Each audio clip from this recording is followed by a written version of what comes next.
Okay, I will now start the share. This one. And let me get the screen right. I don't need the format. And I think I can move it through without a slide only. Okay, resize a little bit.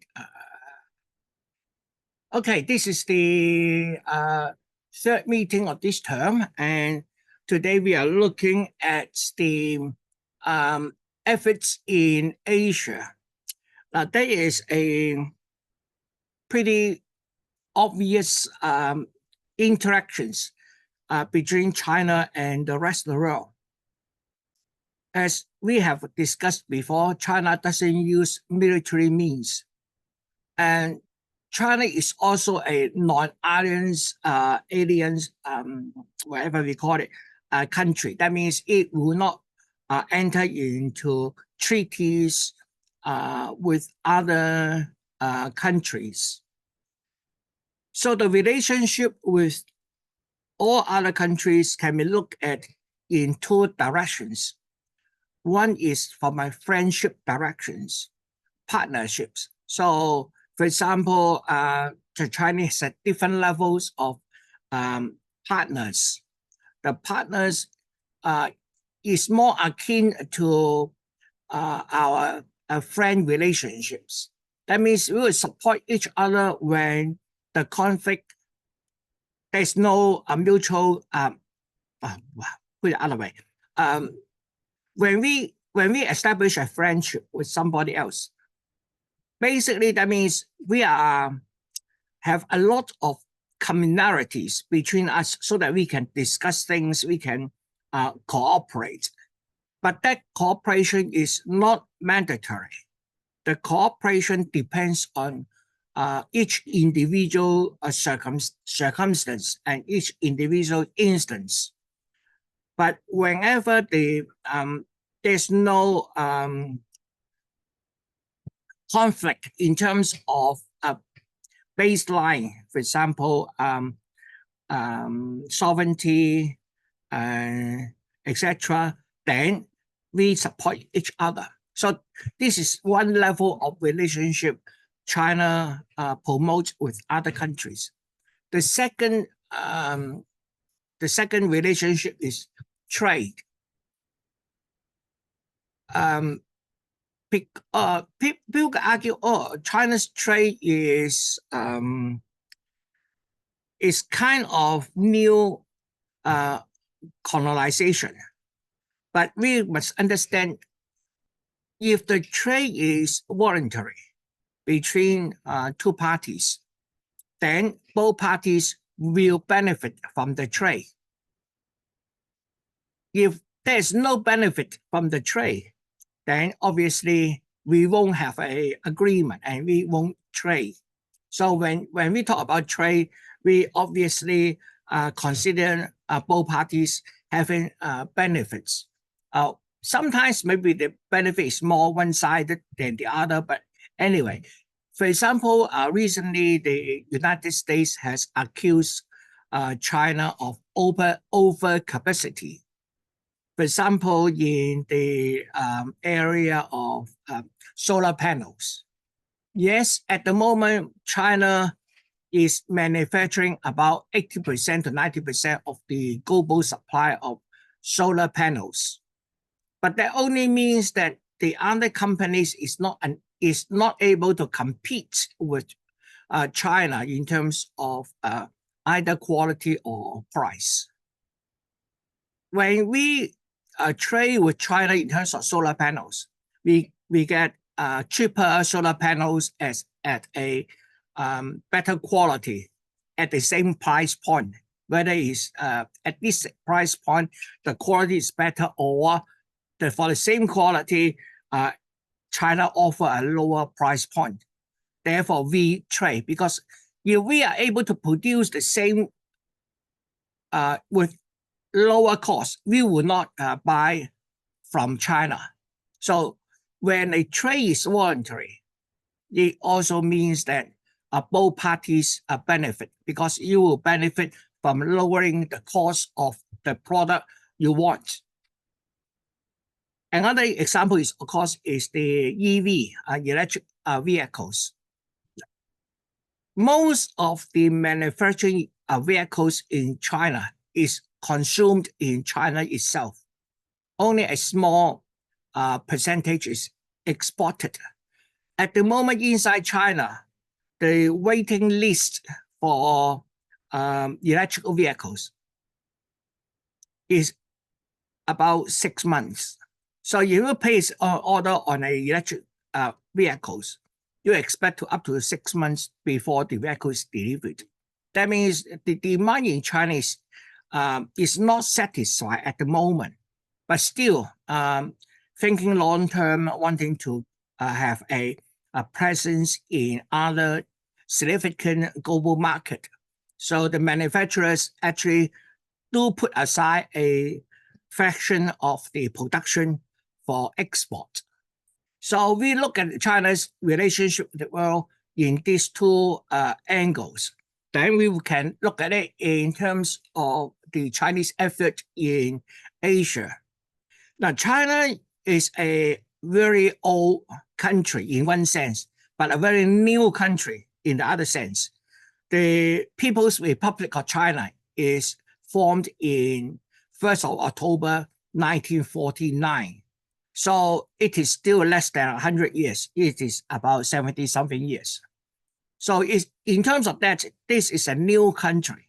But in terms of the inheritance, the PRC inherited is 3,000, 4,000 written history, continuous, unbroken. Chinese unbroken history provide our leaders with a lot of examples. And during this long period, China has been up and down and up and down and up and down all the times. Usually the cycle is about 200 to 250 years, each cycle. That is reflected in terms of the Chinese history's dynasties. We have the first unified China in the first emperor, Qin Shi Huang.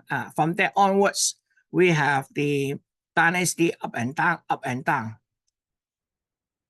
Around China, there are many other countries, Koreans, Japan. To the south, we have Vietnam, we have Cambodia, and then over in the west, we have the stands, Kyrgyzstan, wherever stand, and including Afghanistan, etc. And in the north, today we can include Mongolia, but Mongolia is part of China during the Mongol Empire. But over there, we have the Russia, or previously Soviet Union. So the countries in Southeast Asia had coexisted with China for thousands of years. We all know that China is not going to go away. There's no way suddenly this land disappear, or all the people on this land disappear. There's another scenario is like Soviet Union. Will the political system that exists today on the land which we call China today continue to exist in its current form? I will argue, yes, it probably will, and will probably, like all the cycles in China, last 200 years, 250 years, sometimes less, sometimes more, but it is still relatively young, less than 100 years. So we expect the current political system in China will last, on average, maybe another 100 years and more. So all the countries in Asia has coexisted with this huge, big China for thousands of years. And during this time, when China is strong, It didn't go out and conquer or colonize the other countries around China. Otherwise, every Asian country will be Chinese. But we know that it is not. That means China hasn't colonized all these smaller countries. In terms of size, from landmass to population, China is huge. Just until last year, I think, China is still the most populous country in the world, 1.3, 1.4 billion people. India, close by, 1.3, 1.4. And recently, it overtook China and becomes the most populous country in the world. So besides these two large population countries, the third most populous country is actually United States. But it is small compared with both China and India in terms of population. It has about 340 million people. So it is about a quarter the size of either China or India. And the fourth one is Indonesia.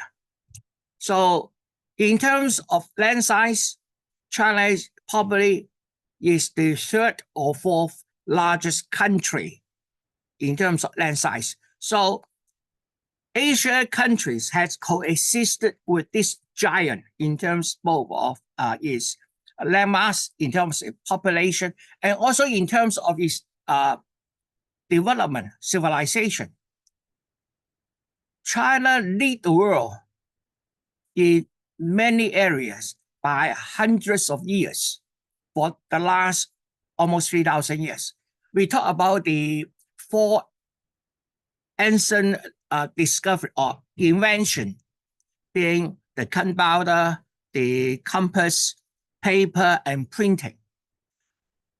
And if we want to include more, we have the ceramic or China, where China is known, silk, tea, etc., all originated from China. For example, paper making. China lead the world by about 700 years. Printing, another thing, lead the rest of the world by another 700 years, and so on. Many of these civilization inventions is the result of very keen competition within China.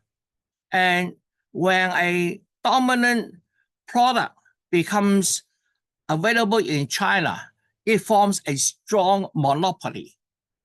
And outside countries like Korea, Japan, actually learned a lot from China. So therefore, we have the Chinese characters being used in both Korea and Japan. And Vietnam also have used Chinese characters, but recently they change it into alphabetic. Before that is again Chinese language. So China has a huge impact on the development on the countries around China. So the countries in China, around China in Asia, learned how to coexist with China for thousands of years. So it is only a continuation of this coexistence. But unfortunately, the perception has been managed by the West and changed quite a bit. So this is a perception in 2024. A couple of screenshots, and this is published in April the 3rd in a so-called the State of Southeast Asia Survey. And it focused on the influence of China in the region. So it's compared with 2023 and 2024. The first question is, if Asian Asian countries, the citizens in Asian countries, were forced to align themselves with one of these two rivalries. Which would you choose? 2023 is still US leading, and in 2024, it has switched. Although marginally, they are almost equally split. Something had happened between 2023 and 2024, which caused a major shift in perception of forming an alliance. Obviously, we know that China doesn't form any alliance with any country. So this is a hypothetical question. Rank the foreign dialogue partners in order of strategic relevance to the Asian country. The leading one is China, followed quite closely the United States, and then falling off pretty sharply Japan, European Union, Korean, United Kingdoms, Australia. We Australia are an Asian country. We are in the Pacific. And then falling down. Interesting is that India is not comparable even to the European Union. That's quite interesting. I just talked about the India is now the most populous country in the world, but still its importance in the mind of the Southeast Asia people, it is not ranked that high. Which region has the most economic and political influence in Southeast Asia? So in terms of economic influence, the red part, which is China, has increased from the middle, 59%, is almost the same. For the political influence, it increased. Again, 2023 and 2024 have something which caused people's perception changed. China's community with a shared future for mankind. A vision that can be complementary to Asian efforts, considered that to be the case 31%. A positive, beneficial to Southeast Asia, 30%. So these two add up to about 2/3, which will potentially worsen your positive impression of China. So looking at the two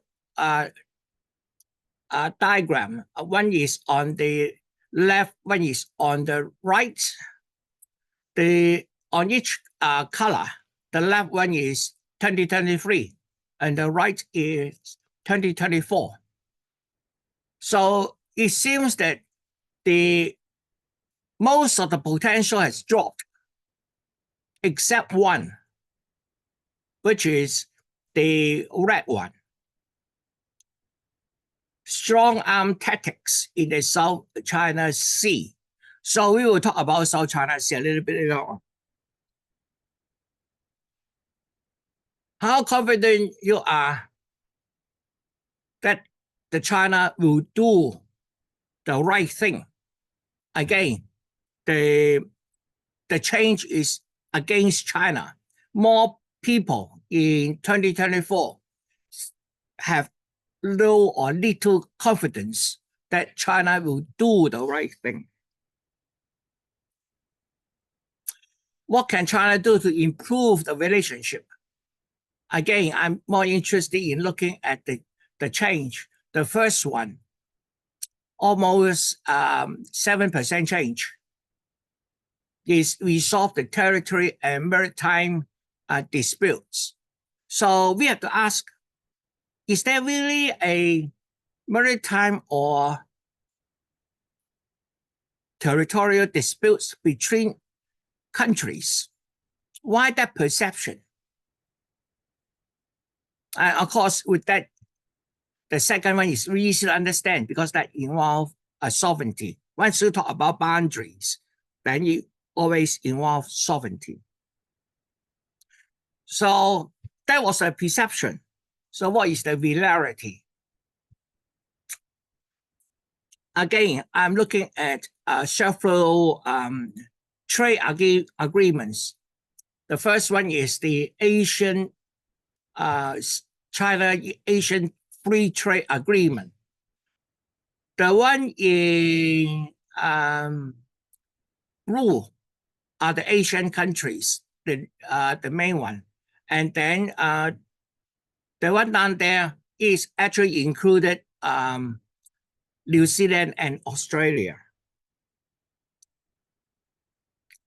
It is a free trade area among 10 members of the Asian countries plus China. So it is called Asian Plus. They first proposed the idea in 2000, November. Now, the year 2000 is important in two senses. First of all, it is the beginning of the 21st century. And secondly, in 2001, China joined the World Trade Organization. And from there onwards, by 2011, China overtook Japan to become the second largest economy. And by 2014, April, if you measure it by purchasing power, PPP, then China becomes the largest country, the largest economy in the world. But again, China has 4 times the population of United States. Therefore, even when China is the largest country, the per capita GDP is still a quarter of the United States. And from a quarter capita GDP to equal to average GDP, let's say half of America's, then there is still a lot of growth to be expected. So in the following year, 2001, in Brunei, then they established this Asian-China Free Trade Area. So the framework was signed on November 2002 in Cambodia. The first stage is 6 of these signatory countries aim to eliminate 80% of their tariffs on their products. Between 2003 and 2008, the trade between China and Asian country grew from almost 60 billion to almost 200 billion, almost a 3 times increase in a short time of 5 years. 5 years, 3 times increase in trade. Now, once the 6 signatory countries established their goal by 2010, the rest come online.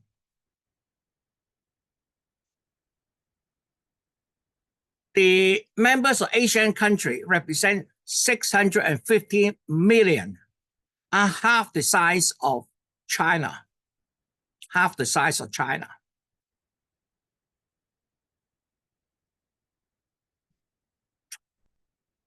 The average tariff on Chinese goods sold in the Asian country fall from 12.8% to 0.6%, almost close to zero, while the average tariff on the Asian goods sold in China decreased from 9.8% to 0.1%. it is really a free trade agreement. Almost no trade tariff is applied to almost all the goods.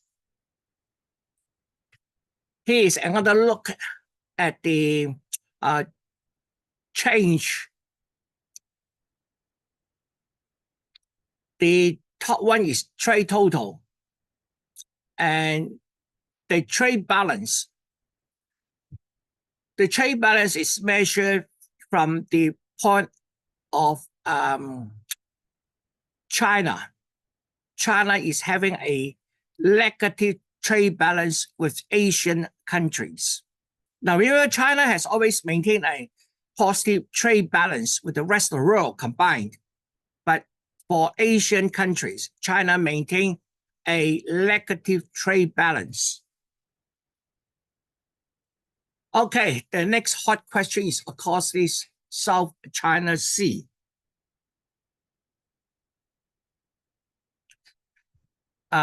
This is some description of the boundary. South China Sea is important from 3 points of view. The number one, 3.4 trillion of the world's 16 trillion shipping go through South China Sea, a very significant amount of trade. The second, there are oils and natural gas found in the area. And it is also a very important fishing area. It represents 40% of the world's commercial fishing in 2010. So South China Sea is important in these 3 aspects.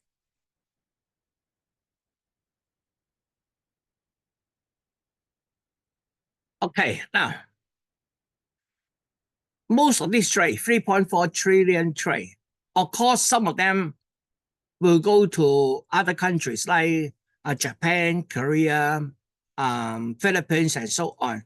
But the bulk of that trade, that shipping, is related to China. So when the United States, they want to protect the trade routes, again, the question from home, from China, is China going to disrupt this trade route? On the other hand, it was China who worries if this trade route is interrupted, it will have significant impact on China's energy, economy, trade, etc. So the country which want to protect the trade route most is probably China rather than America. In terms of the oil and natural gas found in the area, we are now entering the green energy era. Hopefully, the world, as promised by the Paris Agreement, will try to achieve carbon zero by 2050. Today is already 2024. If we are to develop the oil fields and the gas field in South China Sea, and if we are going to stick with this zero carbon commitment, then these oil field and gas fields will be operational only for about 10 to 15 years. Because developing a gas field or oil field takes years, let's say 5 years. Then we have at most a 20 years lifespan for these oil fields and gas field. And usual lifespan of a oil field and gas field is 60 years. So it is expected only cost about 1/3. Of course, it doesn't mean that by the time the world achieve carbon zero, the oil field and the gas field will not be used. But the existing oil field and gas field in Middle East, etc., should be able to continue supply of the oil and petroleum, etc. So I don't see the oil and natural gas reserve to be a significant issue in South China Sea. Maybe other people may have another opinion. In terms of being the fisheries, it represents 40%. It's a significant fishery areas. So I think it is to the interest of all the countries around South China Sea to protect this fishery area. So the first one is, of course, the trade. A huge amount of trade go through that, as I have described. Some of them go to Russia, some go to South Korea, Japan, or the U.S. Pacific coast. Now, of course, some of our trade with China also go through South China Sea. Some of those trade also go to Malaysia, Singapore, Indonesia, and so forth. So the largest trade amount is actually going to China. In terms of who owns the South China Sea, it is a very interesting question. And then the answer depends on at which point you cut the history. If you cut the history 300 years ago, then you will include all the pre-colonization area to the most indigenous people. For example, Australia here. The British arrived here in 17 something. So about 300 years ago. So if we cut it at just before colonization, this land shouldn't belong to the Commonwealth. It should be the indigenous people. Or so is America, etc. But you cut that timeline to say after the Second World War, where a lot of countries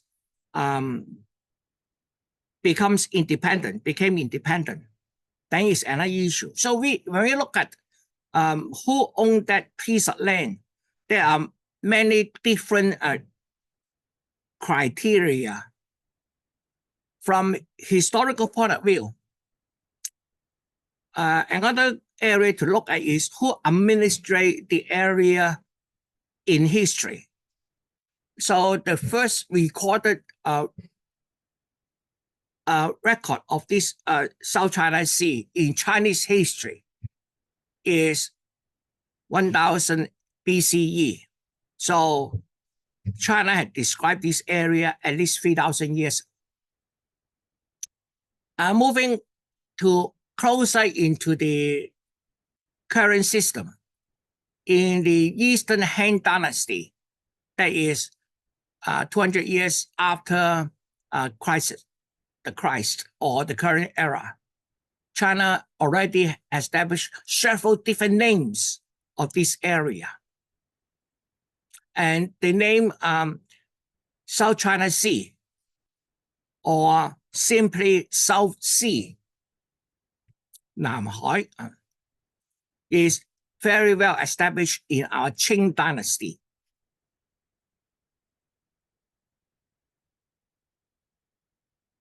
Obviously, South China Sea is quite far away from China. But again, this measurement by distance have several counterexamples. I mentioned that last week. The British own the Falkland Islands in South America, which is really, really, really far away compared with South China Sea. So the distance may not be the best measure of whether a country owns the sovereignty of that land. But recognizing that China has always want to rise up in its economy, in its country's status, and the livelihood of people, Chinese want to have a peaceful rise, and therefore it tried to promote a dispute settlement. So there's a declaration on the conduct of parties in the South China Sea. This report is from 2012. Actually, much earlier than that, China is already having discussion with all the countries around South China Sea and establish a conduct of parties.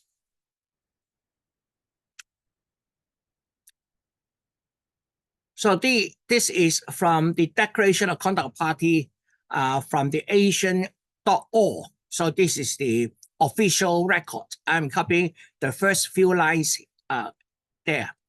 The governments of the member state of ASEAN, that means the Asian country, and the government of the People's Republic of China, we affirm that, notice it is we affirm, that means this has already been established, their determination and consolidate and develop the friendship and cooperation existing between their people and governments with a view to promoting a 21st century oriented partnership of good laborlessness, and mutual trust.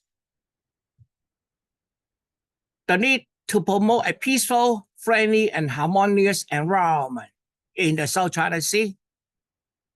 Enhancement of peace, stability, economic growth, and prosperity.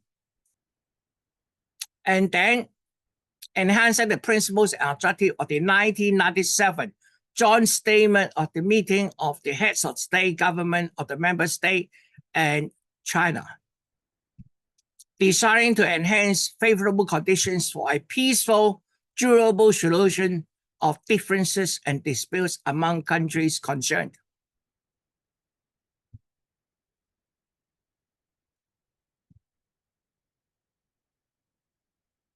That means there was an existing mechanism where countries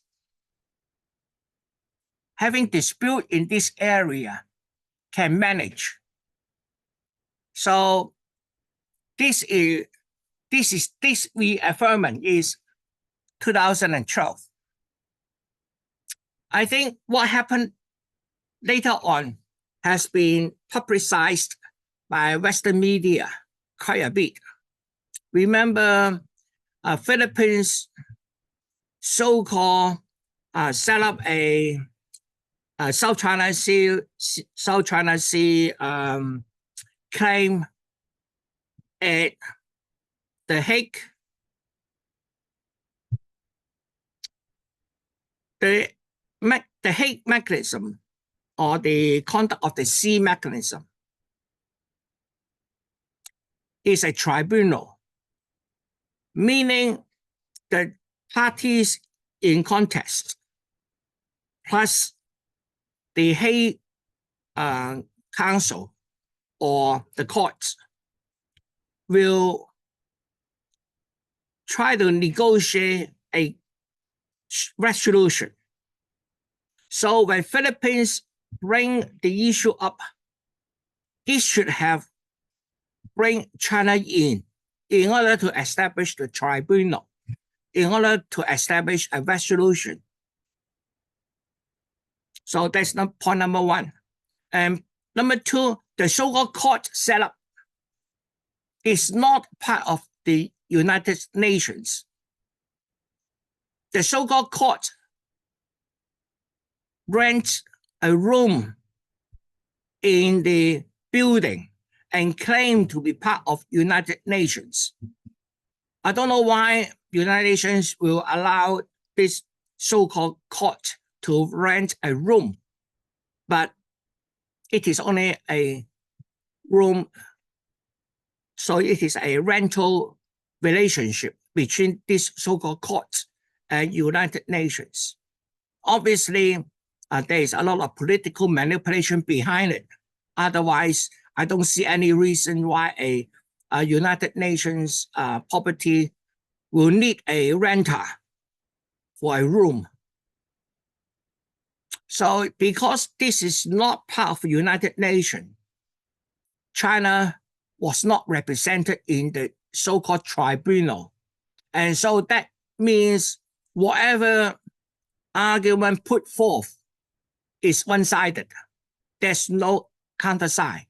So China never recognized the so-called resolution of the South China Sea claim by Philippines. Then Philippines changed government. The last Filipino government has advanced a very good relationship with China, and they started establishing fishery and starting to establish a vision for South China Sea. The vision is that South China Sea will try to protect its ecology. That means its fishery as well as stopping the exploitation of the oil and gas and develop it into a tourist area. If South China Sea is established as a tourist area, the most beneficial country will be the country with the shortest distance from these tourist sites, meaning Vietnam and Philippines.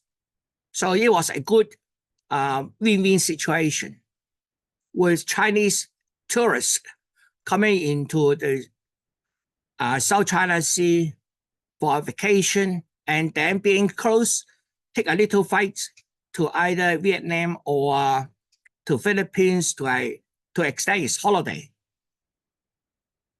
But obviously, the Philippine government changed again, and therefore all the good years are gone now. Okay, this is another very important free trade agreement. Before the Trump administration, Obama established a partnership program called TPP, Trans-Pacific Partnership. It's meant to be an economic partnership in the Pacific to support better trade. But TPP includes most of the country here except one, the biggest one, China. China is the world's largest trading country. TPP establishment bar China from joining, meaning it is a method to contain China rather than really aiming for an economic partnership. But obviously, when Trump took the administration, TPP fall apart. China, in response, proposed this Regional Comprehensive Economic Partnership, RCEP. It includes, you can see from here, Japan, South Korea, Australia, New Zealand, and most of the Asian countries.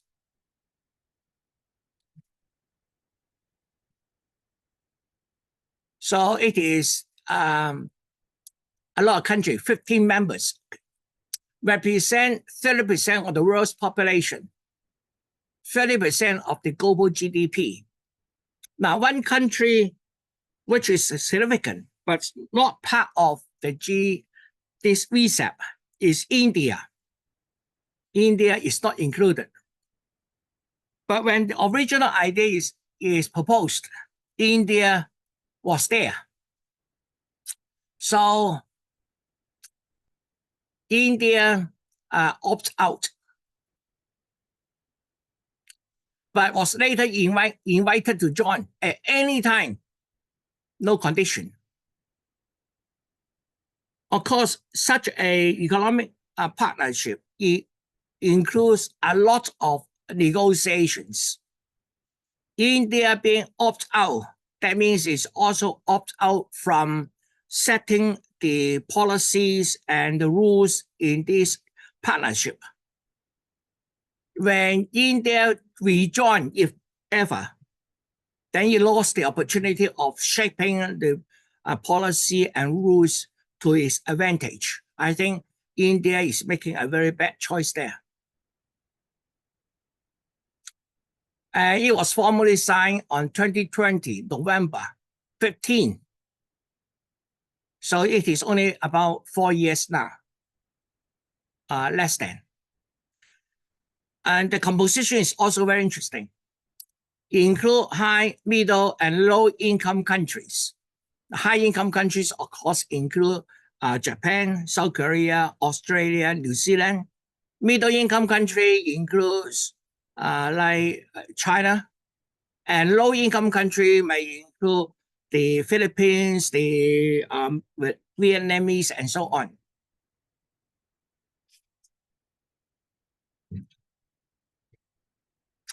It emphasized on establishing rules for e-commerce, trade, and intellectual property.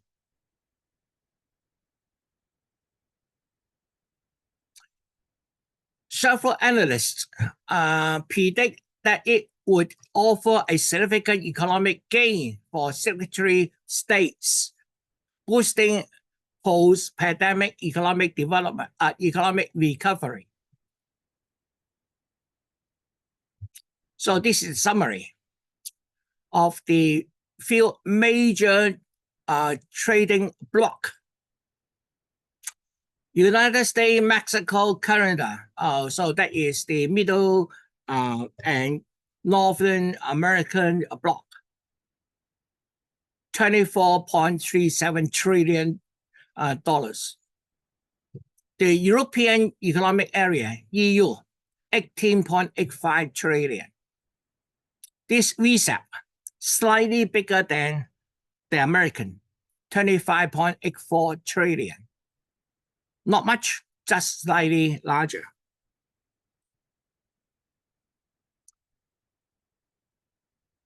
This is the import and export between RCEP country and China in the first quarter of 2022. So that was only that year, first quarter. Remember the trade pact was signed in 2020 and took effect on 1st of January 2020. So 2020 first quarter, the first 3 months, the volume is the light pink one, and the change, the percentage on a year-on-year basis. Export from China to RCEP countries increased to 11.1%. Imports to China also increased to by 3.2%. The increase by 11.1% is huge for 1 quarter.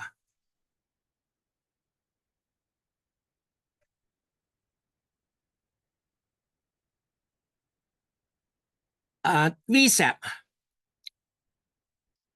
with the rest outside RCEP.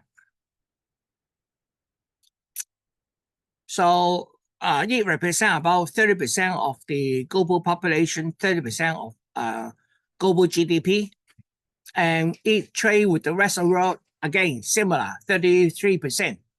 Total import and total export, import, 42%.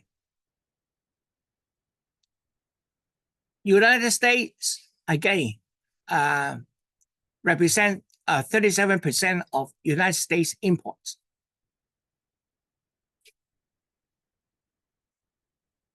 Okay, that's the presentation today, and then come on the next several videos, I'm going to address some of the questions put forth last time. First of all, the person you see on the screen is Jerry something. I don't know his family name. He is a British policeman. He married a Chinese wife, and I think currently is living in China full time. He himself have bicycle to Tibet and Xinjiang, and then later on, he and his wife also bicycle to Xinjiang and Tibet. That means he had traveled on a bicycle, both by himself and with his wife, at least twice to these two areas. Obviously, he knows the people well. Unlike taking an airplane or a high-speed rail, if you travel by bicycle, that means you are stopping and stopping and stopping, and then every time you stop, you will interact with the local people, and then you will know more about the people's life and culture and so forth. So I think his take on China is pretty accurate. So he has a YouTube channel called Jerry's Take on China. So let's listen. US experts keep getting China wrong. We can go back decades and find reports describing what China is about to do, but then China defied the critics and just did something different. Wherever you are, welcome to another of my takes on China. This time I'm looking at the USA, their politicians and their journalists who say China is a threat, military analysts who predict China is going to invade Taiwan next week or next year. Economists tell us China is just about to collapse, and behavioral psychiatrists or psychologists establish that Chinese people are unhappy. Yet China still hasn't invaded anyone.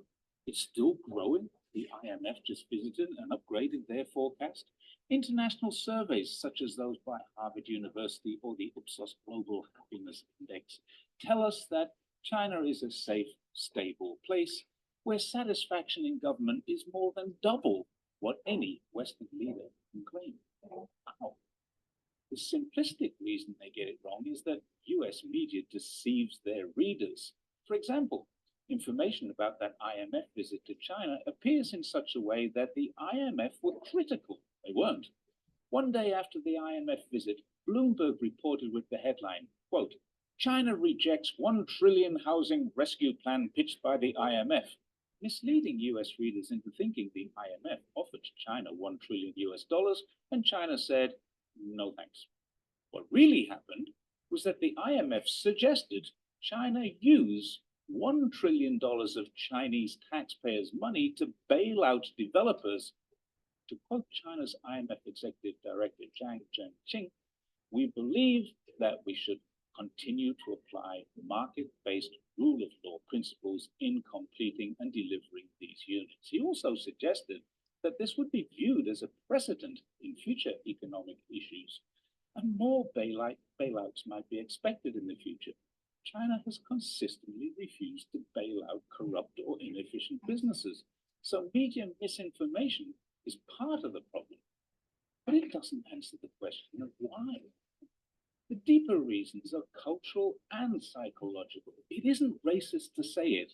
We just don't think the same way. We don't act the same way when faced with the same set of stimuli, and we don't even look at things the same way. Many books and papers have been written to prove this, but the best evidence possible is the fact that even after all of these studies, highly qualified American experts still get these predictions wrong. Their politicians, military leaders, and economists aren't reading the right books. Even deeper reasons are societal, historical, educational, and religious. Militarily, China has never been an invader or a colonist, but for thousands of years, Europe was at war. From the Greek Empire right through to the Second World War, invasions, colonizations, and genocide have been a constant. The US came from that background. It was founded on someone else's land by religious pilgrims escaping persecution. It's hardly a surprise that they became the belligerent country that we know today. China has an unbroken 5,000 years of civilization. It's been the most important trading country in the world for many thousands of years and has re-emerged to be again after 100 years of humiliation. Confucius provided a philosophy based on harmony and respect. China embraced Buddhism and Taoism, which espoused peace, and for centuries has held on to a meritocratic system that ensures governance is only possible after great diligence and proven record of success. The US, having escaped from wars, religious persecution, and feudalism, instead of turning over a new leaf, went straight into their own Native American wars, a revolution against their parent, England, and a civil war against themselves, and into a period of colonialism where they took lands in the Pacific from Hawaii, in Asia from China through concessions, and in the Philippines from Spain. American philosophy is that might is right. Furthermore, they sincerely believe God gave them that right. War has become a bad habit for them.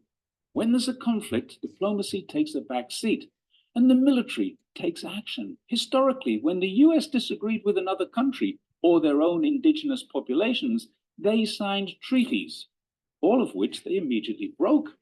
They invaded, killed, and occupied the enemy and its lands. Nowadays, they've added different tactics: sanctions, regime change, and proxy wars. China, despite having plenty of internal wars, has no history of invasion, occupation, or breaching treaties, international or local. In fact, quite the opposite. They have a record of honoring their commitments. American generals are trained to think that the enemy will resist. Chinese generals have read Sun Tzu's Art of War and know the best battle is the one that's avoided. Looking to governance, once again, apart from obvious media misinformation, there's a much deeper reason why so many people in the West believe China's population needs rescuing from their autocratic government, and it's cultural. Chinese people believe strongly in hierarchies, much more so than Westerners. When the boss says jump to the worker, he asks, "How high, boss?" When a Western boss does so, the worker asks, "Why? And what's in it for me?"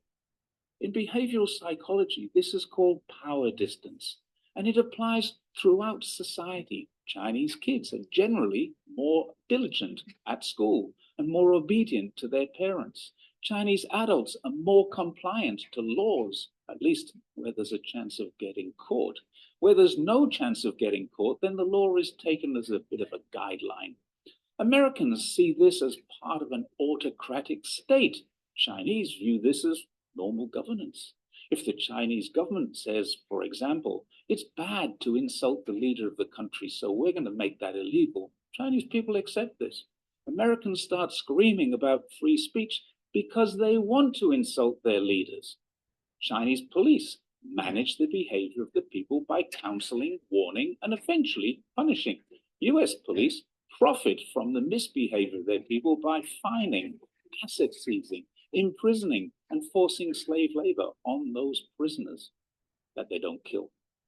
When you have a 22% trust in government, it's little wonder that Americans demand that freedom to insult their government. It served them so badly. The Edelman Trust Barometer, a highly respected US PR tool, has listed China's trust in governance consistently in the high 80s and 90s. So even if it were allowed, insulting wouldn't be happening for two reasons. One is deep respect, and the other is deep satisfaction. Americans demand the right to criticize poor governance. Chinese just want to be well governed. China's governance suits Chinese people. Westerners might think their system of democracy is great, but the polls say differently. We're different in so many ways. Americans are individualists. Chinese are communal. Historically, Americans borrow money to entertain themselves, buy a nice car. Nowadays, as income inequality has bitten hard, they need to do so just to live. Chinese forego luxuries until they can afford them. They save their money. The average American has over $22,000 in debt. Most have no savings. China, on the other hand, according to the IMF, saved 46% of its GDP every year. Simply put, the West gets Chinese wrong because they aren't able to put themselves into Chinese shoes and walk the Chinese mile. Our histories, cultures, philosophies, education, and experiences make us so different. So unless experts understand these differences, their predictions will be based on their own culture, history, and experiences.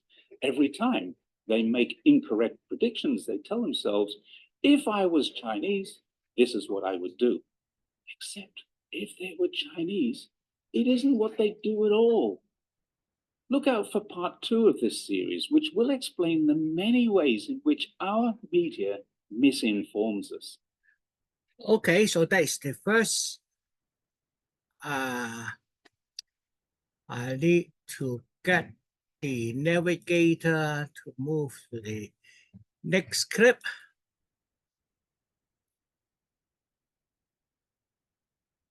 Mr. Dion, Amanda Connolly, iPolitics.c. Thank you for taking our questions today. There are no shortage of concerns about China's treatment of human rights advocates, such as the Hong Kong booksellers and its detention of the Garretts, not to mention the destabilizing effects of its territorial ambitions in the South China Sea. Given these concerns, why is Canada pursuing closer ties with China? How do you plan to use that relationship to improve human rights and security in the region? And did you specifically raise the case of the Garretts during your discussions with the Foreign Minister today? 我要对刚才这个记者涉及到中国的问题，要做一个回应。 I want to make a response to the questions asked by this journalist about China. 你的提问充满了对中国的偏见和所谓不知道从什么地方来的傲慢，我是完全不能接受。 I have to say that your question is full of prejudice and against China and arrogance, where I don't know where that come from, and this is totally unacceptable. 你了解中国吗？你去过中国吗？你知道中国从一个一穷二白的面貌，把6亿以上的人摆脱了贫困吗？你知道中国现在已经成为人均8000美元的一个世界第2大经济体吗？如果我们不能够很好的保护人权的话，中国能取得这么大的发展吗？ 你知道中国已经把保护人权列入到我们的宪法当中吗？我要告诉你，最了解中国的人权的状况不是你，而是中国人自己。你没有发言权，而中国有发言权。所以，请你不要再做这种不负责任的提问。中国欢迎一切善意的这种建议，但是我们拒绝任何无端的指责。 I have to ask whether you understand China. Have you been to China? Do you know that China has lifted more than 600 million people out of poverty? And do you know that China is now the 2nd largest economy in the world from a very low foundation? Do you think development is possible for China without protection of human rights? And do you know that China has written protection and promotion of human rights into our constitution? And those who other people don't know better than the Chinese people about the human rights condition in China. And it's the Chinese people who are in the best situation, in the best position to have say about China's human rights situation. So I would like to suggest to you that please don't ask questions in such an irresponsible manner. And we welcome goodwill suggestions, but we reject groundless or unwarranted accusations. Okay, I'm not going to follow this up. So here's one important question: is the Western media constantly use a prejudice colored glass to look at China?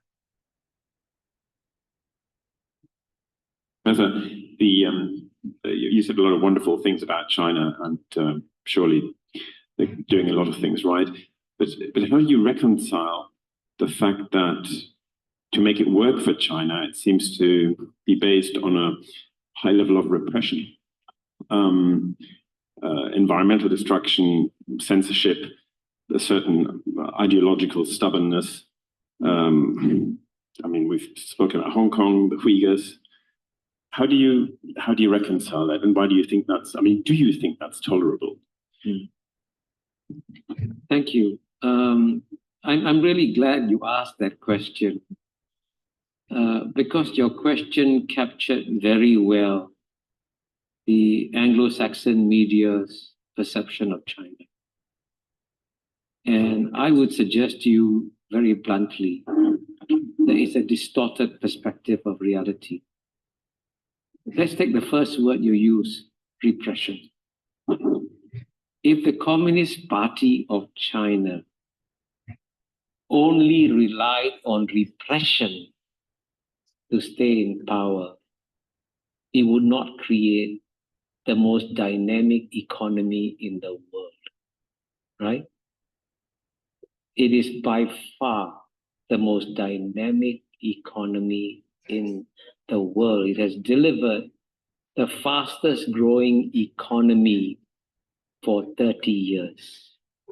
And it has done this by educating the Chinese people to a level and extent that the Chinese people have never been educated ever before. And you say is repression. You obviously are taking the old Cold War mindset. In the year 2019, 139 million Chinese left China freely. Guess what? Zero defectors. 139 million Chinese, right? That's twice the population of the UK. Went back to China. So all your description, when you say environmental degradation, China's climate change policies are far more responsible than those of the United States, which has not once, but twice withdrawn from global environmental protocols. Kyoto Protocol, the Bush administration left 8 years. Paris Accords, Trump administration left 4 years. And you know what? The reason why we're having climate change today is not because of new flows of greenhouse gas emissions from China and India. It's because of what the Western countries have put in the atmosphere since the Western Industrial Revolution. Get the data. The single largest contributor cumulatively, right, is number 1, United States, number 2, Europe, number 3, China, right? And the West wants China to pay an economic price for the current flows, but the West doesn't want to pay an economic price for what it put in the atmosphere. You want to deprive the Indians of electricity when the United States could just, by the way, if the United States could impose $1 a gallon tax, that would save the world. Cut down gasoline consumption, raise money for investment in green technology. Simple solutions. And by contrast, the largest reforestation program in the world is carried out by China. It has already reforested an area the size of Belgium or bigger, right? So all your descriptions capture the natural distortions of China that you get in the Anglo-Saxon media, which violate the rules of the Enlightenment, which say that you must be rational, calm, and objective, especially in understanding your adversary. And if the Chinese were as stupid and as incompetent as you describe them to be, don't worry about them. But I can assure you, you are now dealing with a far more intelligent and rational actor that doesn't fit any of the Anglo-Saxon categories that you applied to them. Please forgive my bluntness. It's really blunt. Okay, the last one is also from Jerry. Xinjiang or Tibet, invasion or liberation?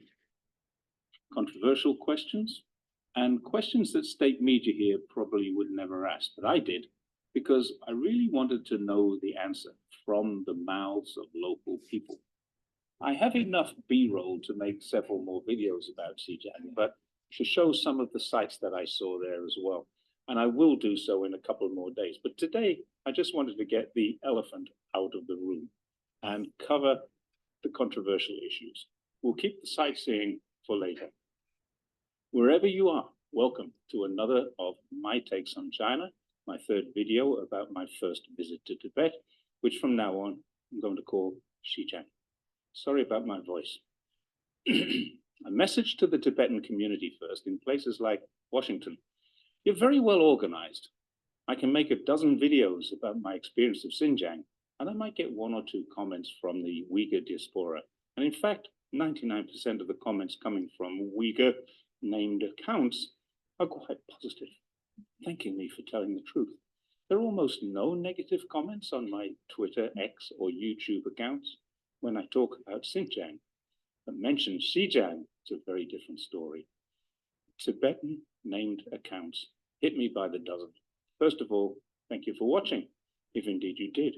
If you watched and have a comment that isn't name calling, please make it. Ask your questions, challenge my opinions, but do so politely. I'm not a liar. I have an experience that I'm sharing, and if you don't like it, not because it isn't true, it's because it disagrees with your experience. So if you decide to challenge me, support that challenge by telling me and other readers of your experience, and do so with facts to support your challenge and with courtesy. If your parents or your grandparents left the region in the 1950s, then I'm sorry. While your opinions are valid, they're no longer relevant. You need to have some on-the-ground experience to hold an opinion on how people live and what they think there. Please do not cite anonymous relatives in the region. The contradiction of Xizang being an oppressed state and your relatives being under surveillance but still able to meet you on Facebook, Telegram, or WhatsApp just doesn't stack up. For the record, my VPN worked perfectly there in all the places I visited. And I even conducted a live stream with Robbie Barwick from my Lhasa hotel room, which is also posted on this channel. Let's start with the name. Historically, the name Tibet in local language is Bud. So if China has changed it, we should not consider this as some kind of cultural appropriation, because the name most of the world uses, Tibet, is not local anyway. It's been adopted by those of us outside China as a name to use in our own language. Like the name China is not used inside China, it's Zhongguo. And Beijing has fairly recently been changed from the anglicized Peking to reflect its true name as used in the country. It's about time the name used in the country is the same as the name used outside the country. The name Tibet is derived from the Mongolian Tibet, the Chinese Tufan, Thai Tibet, and the Arabic Tubat. So let's not get too upset that it's being changed. People of Tibet are known as the Chang, and the Chinese word for west is Xi. So the region is now named in Chinese by China after the people who live there. I don't know how ridiculous magazines like Newsweek think they appear when they accuse China of attempting to erase Tibetan culture by changing a word that doesn't even come from the region. Now, let's come to the question of whether it was invaded or liberated. That's a confusing one for many people. Sure, an army went in. So technically, people might call that an Okay, I will stop here because obviously you can do a search on Jerry's channel, Jerry's Take on China 799. You don't put in 799, you can still find his channel. And then obviously this video I think is about 1 year old. So you go to his channel, you probably get more recent videos. And I think he is one of those few Westerners living long term, because he married a Chinese wife and living long term and with a pretty accurate understanding of at least the United Kingdom. He was a police officer before he went to China. And for the early days, he actually was consulting the Chinese police on how to do investigations. But obviously now he had retired and he is traveling around China. I think he also may have a cafe or something like that. I don't know. I'm not sure. But anyway, I will stop it here so that you may ask me questions. So anyone with any questions, you are welcome to unmute yourself and then ask me. Excuse me, Albert. Yes. Will these lectures be that you're giving us, and which I've enjoyed very much, will they be on YouTube? Yeah, they will be on YouTube. I will upload this after, let's say, 3 o'clock local time. After the software convert into the format necessary, of course. Thank you can search my YouTube channel. I have the Albert Yip second channel, which will be mainly in English. My main channel is in Cantonese. So you search Albert Yip, then you will end up with my main channel, which is in Cantonese mostly. Albert, your name is that? Albert Yip. Yip, IP? IP, yes. Okay. On where? Telegram or YouTube or? Mainly YouTube. I don't do other social media. Okay. Now that I'm here, I'll ask you a question. In most of these talks, when the respondent was referring to the question, they were mentioning that this is the mindset of the Western powers or something. Yeah. So my question is it only a misunderstanding of the Western governments of the Chinese behavior that leads to this sort of issues, or do they have a different agenda and they are actually utilizing this excuse to attack China? Very good question. I think that the answer is affirmative. Yes, I think so. The Americans, which is almost every day in my focus as on criticizing Americans. One of the main issue with the current American governments is what their President Eisenhower called the military-industrial complex. I think the current US governments suffer from the multi-party politics. Politicians, for example, the president, need to have huge funding in order to win election. And in order to have this huge funding, there are lobby groups. The lobby groups fund these campaigns. The lobby groups is also had to be funded.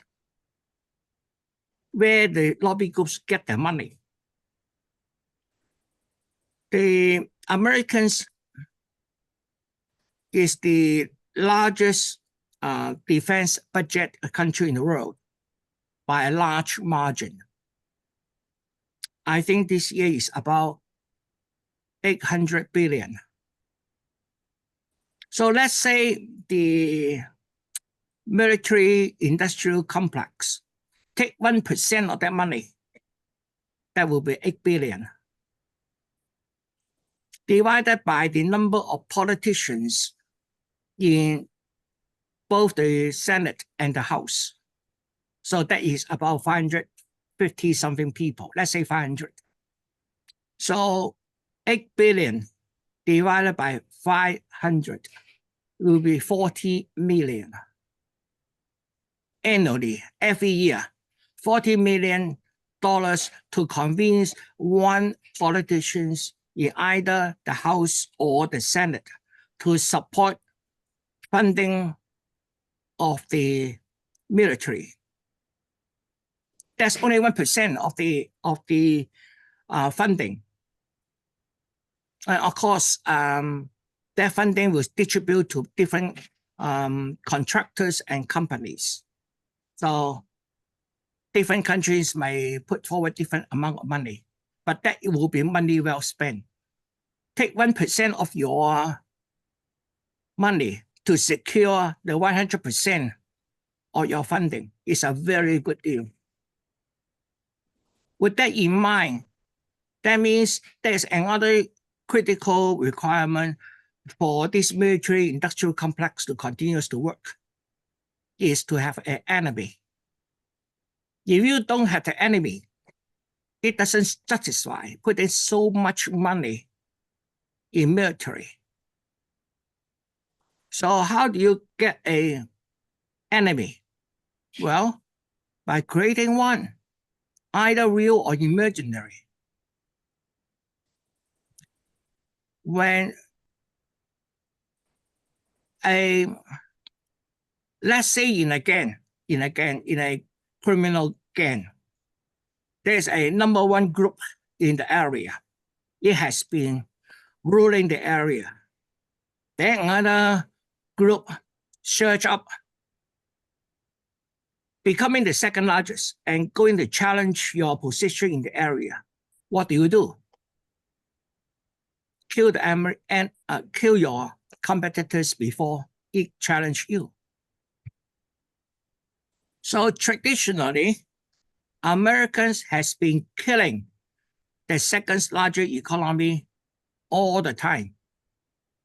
Remember Japan in the 1980s? Or when the European Union is first formed? Or how do you explain why Russia, with Moscow as capital in Europe, unable to join European Union? Why? Does it make sense for Russia to join European Union with Russia's huge reserve in oil, gas, and all other commodities, plus the industrial strength of Germany? You can imagine how good Europe will be with cheap energy, with technology. Now remember, the previous Soviet Union is very much in advance than America. The first satellite, Sputnik, was sent by Russia, by Soviet Union, not United States. Russia is also the first country, Soviet Union is also the first country to send men in space. Russia or Soviet Union is also the first country to soft land a object on moon. The largest airplane was also made by the Soviet Union. While the West has conquered, Soviet Union also have a supersonic commercial aircraft, which unfortunately, of course, it doesn't come to fulfillment because its size is too small compared with the rest of the world. So Soviet Union was the enemy. But when Soviet Union collapsed, it desperately needs another enemy. And it desperately doesn't want Russia to join force with the rest of Europe to challenge Americans' position. So with that in mind, you can start understanding the geopolitics of the world. The main problem comes from the multi-party system in America. And for multi-party system to work, it needs money to campaign. You need money to campaign, you need supporting groups, or they call it lobbying groups. I would call it corruption. And the lobby groups get the money from sources. I just give you one example. And it is hypothetical. We have no evidence that 1% of the contribution of defense was routed back to the multiple lobby groups. But that is pretty easy to understand. So yes, it was deliberate. The MIC, military industrial complex, should now evolve to be called MIMAC, MIMAC, military industrial media academic complex. Media is now coming into the equation, as well as a lot of the academics in the universities. So when we look at the research report, we look at the newspapers, just remember, they are no longer objective. We have to apply our understanding of the issues in order to really understand the real world. Okay, any other questions? Yes, please. Hi, Albert. Thank Yeah. you. How do you pronounce the name of China in China? How do you pronounce it? 中国. Chongguo. Yeah. 中国. Zhong meaning middle. Middle, Guo is country, middle country. 中国, middle country. Chongguo. Okay. And who does Taiwan mostly trade with? Sorry again? Who does Taiwan mostly trade with? Because they're not in any of those trading organizations. Now, PRC represent China in United Nations is after Nixon's visit to China and normalization of relationship between United States and China. So before that, after the Second World War, when United Nations first formed, it was represented by ROC, Republic of China, which is the government of Taiwan. So traditionally, there are embassies around the world in the name of Republic of China rather than People's Republic of China. One letter difference. The current government in mainland China is People's Republic of China, whereas the government in Taiwan is Republic of China. So there's only the people's different at the beginning, okay? But once China joined the United Nations, the condition is that United Nations agreed with that one China policy. And therefore, all embassies from ROC, Republic of China, downgraded to offices rather than embassy. So there are the trade and cultural office representation of Taiwan. And Taiwan who do they mostly trade with? Yeah, and therefore Taiwan trade with the rest of the world as a part of the Chinese, as a Chinese province. Because China consider Taiwan as a province of China, and Taiwan consider mainland China as part of Republic of China. Both of them have this one China policy, right? But the difference is who govern the country. But in And- their capacity of having offices in different countries, who are their most important trading countries with the Republic of China? I reverse that question and then answer you from a different way.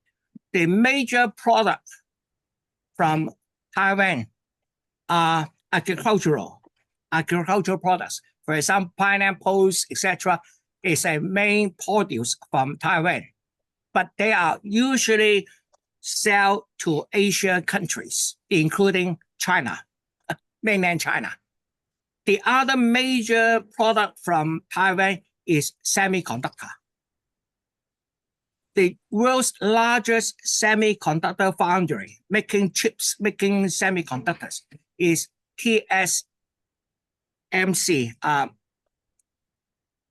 Taiwan Semiconductor Company.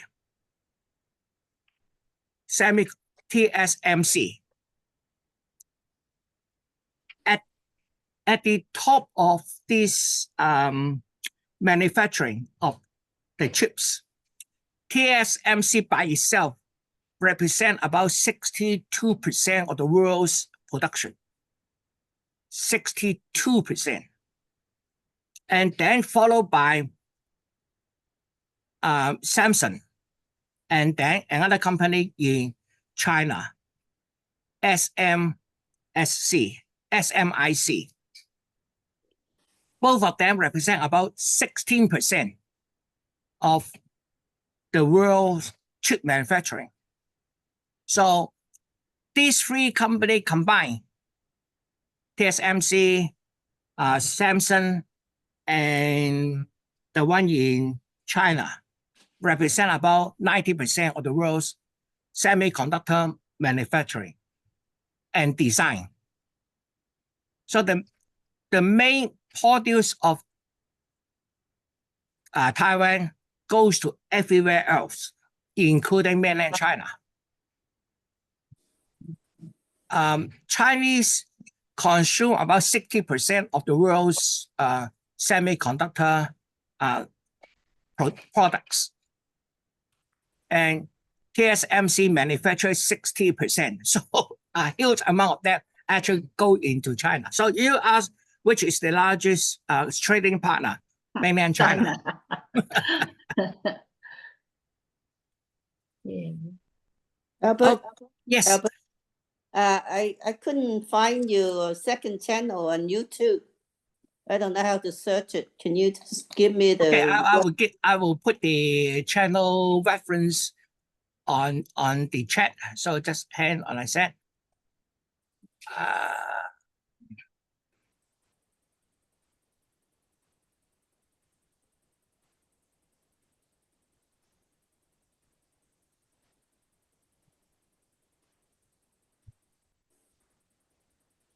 Dashboard, my channel.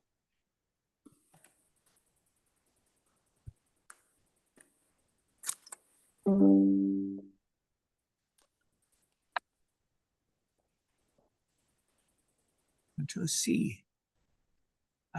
Chat.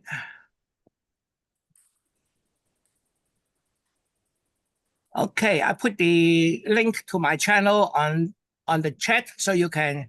Oh, I can. It's too fast. I didn't get it. Okay. Next term we will continue. And I think I have already decided the topics, but that will be announced through our newsletter and so on. So we'll see you next time. Can you put that? Thank you. Can you put that reference in the U3A letter?